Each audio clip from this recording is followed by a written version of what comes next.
Hey, my ballers. It's April 22nd. I'm your host, Doc D, and you are listening or watching to the Full Court Press podcast. First and foremost, before we start, I just want to say we just hit over 340 subs, and we love and feel honored that you guys enjoy our content the way you do. I've told you guys this before. This channel cannot grow without you. So, honestly, from the bottom of our hearts, thank you guys so much. Here at the FCP, we're going to give you guys a round-by-round coverage of the playoffs. Now, Game 1, Round 1 has just been concluded with wins for every single home team. And honestly, this is kind of exciting. This isn't the first, this hasn't happened, honestly, since 2013. And it makes you think, well, is this home court advantage on display? Or is something else happening?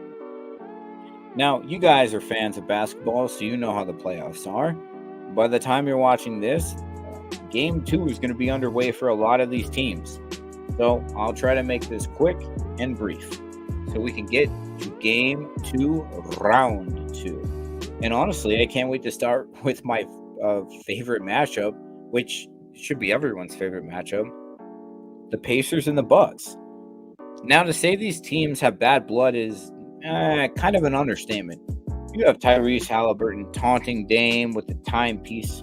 You have the whole Giannis ball incident with various altercations between both teams happening. And there was just lots of bad blood during the regular season. The regular season also saw the Pacers eating the Bucks alive with a 4-1 record. And honestly, with that sample size and Giannis' injury, I gotta be honest, I didn't really give the Bucks any chance of winning this game, let alone the series. But then Damian Lillard happened. And honestly, Dame went to remind us all why the Bucks pursued him in the first place. Dame time is truly timeless. I mean, look at this guy in the Packers jersey. That's the face of a dad who just taught his son how to ride a bike for the first time. That has to be pure bliss. Damian Lillard went on to roast the Pacers with a 35-point first half.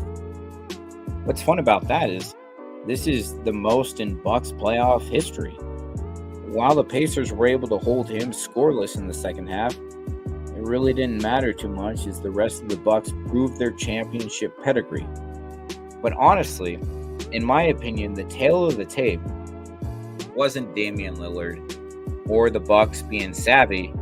It was the Pacers' lack of offense. In fact, this offense was the worst it's been all season, marking their lowest scoring game and worst shooting percentage of the year. I mean, for God's sake, the Pacers couldn't hit water if they fell out of a boat into the ocean. They went 0-12 from 3 in the first half. That's insane. And overall, converted only 8 of 38 three-point attempts. That's 21%. And that's not very good. Not to mention they went 9-28 off of buckets off of Halliburton's passes. Also, not the best. And don't even get me started on Halliburton. That was an abysmal performance. Now look, Tony East reported that the young Pacers core wasn't exactly feeling pressure leading up into the postseason. That might have been a mistake. Maybe they should have been feeling pressure because this was truly an embarrassing performance from a really promising Pacers team.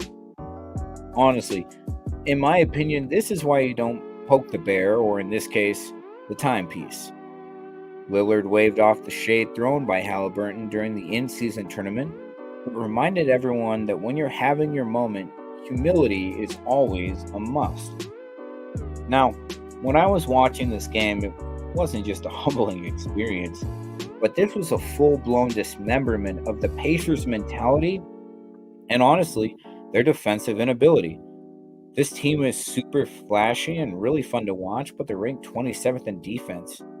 And with only 30 NBA teams, that's really not where you want to be. I mean, the Pacers gave wide open layups to the Bucks.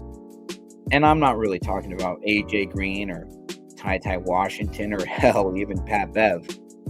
I'm talking about freaking Chris Middleton. Like, Chris Middleton? Are you serious? Look, that's either pure disrespect or complete stupidity on the Pacers side. I'll let you guys decide which. And look, Rick Carlisle, he's a hell of a coach. But the glaring fact that this team couldn't guard teenagers in a pickup game is a major concern for this postseason. I mean, how are you supposed to improve on defensive schematics when you never ran them in the first place? Look, I'm sure the plan right now is to come out and try to run and outscore the Bucks. But Damian Lillard really is not the guy you want to try to do that against. I mean, go ahead and ask Paul George in OKC how that went down. Spoiler alert, really wasn't good.